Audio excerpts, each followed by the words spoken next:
ایک دفعہ کا ذکر ہے کہ ایک سرسبز و شاداب جنگل میں ایک چھوٹے سے لڑکے رہتے تھے جس کا نام مایا تھا۔ وہ نرم دل تھی اور فطرت کی عجائبات کو تلاش کرنا پسند کرتے تھے۔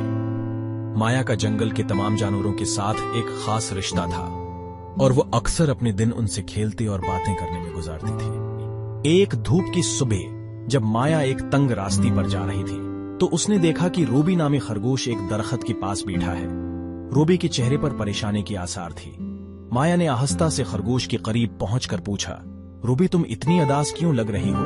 خرگوش نے سونگا اور جواب دیا، میں گھر کا راستہ کھو چکا ہوں مایا، مجھے نہیں معلوم کہ اپنا بل کیسے تلاش کروں، میں ڈرتا ہوں اور اکیلا ہوں۔ مایا کو روبی کے لیے ہمدردی کا احساس ہوا۔ اس نے خرگوش کو یقین دلایا، فکر نہ کرو روبی، میں تمہاری واپسی کا راستہ تلاش کرنے میں مدد کروں گی، ہم مل کر تلاش کریں گے۔ نئی امید کے ساتھ مایا اور روبی نے اپنی سفر کا آغاز کیا۔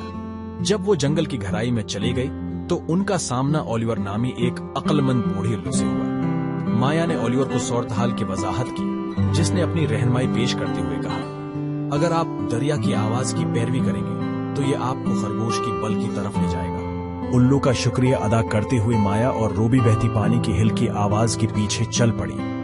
راستے میں وہ سیمی نامی ایک گلہری سے ملے جو اپنے کھوئے ہوئے بالوں کو ڈھونڈ رہی تھی۔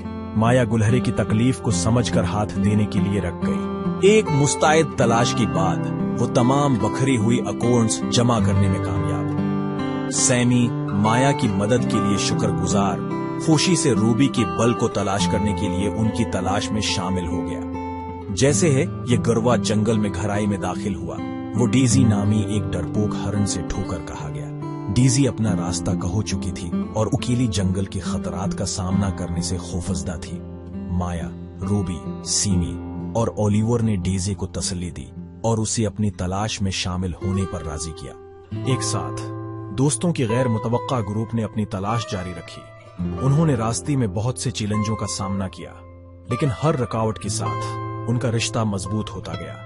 انہوں نے ایک دوسرے کا ساتھ دینے اور مہربانی پھیلانے کی اہمیت کو سیکھا۔ آخر کار ایک طویل سفر کے بعد وہ ایک کرسٹل صاف دریا کے کنارے پہنچ گئی۔ فاصلے پر وہ روبی کی بل کا مانوس منظر دیکھ سکتی تھی۔ خوشی سے مغلوب ہو کر روبی اپنے گھر کی طرف لپکی، اپنی نئی ملنے والی دوستوں کی صحبت کا شکر گزار۔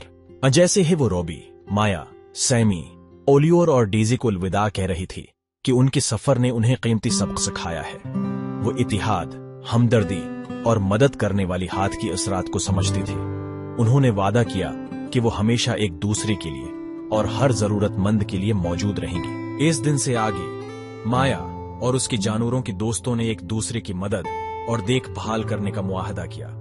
وہ جنگل کی محافظ بن گئی، اس کے تمام باشندوں کے ساتھ محبت اور مہربانی پھیلاتی رہی، اور اس طرح ان کے کھانے افسانوے بن گئی جو آنے والی نسلوں کو فطرت کی خوبصورتی کو پروان چڑھانے اور راستے میں کھلنے والی دوستیوں کو پالنے کی ترغیب دیتی ہے۔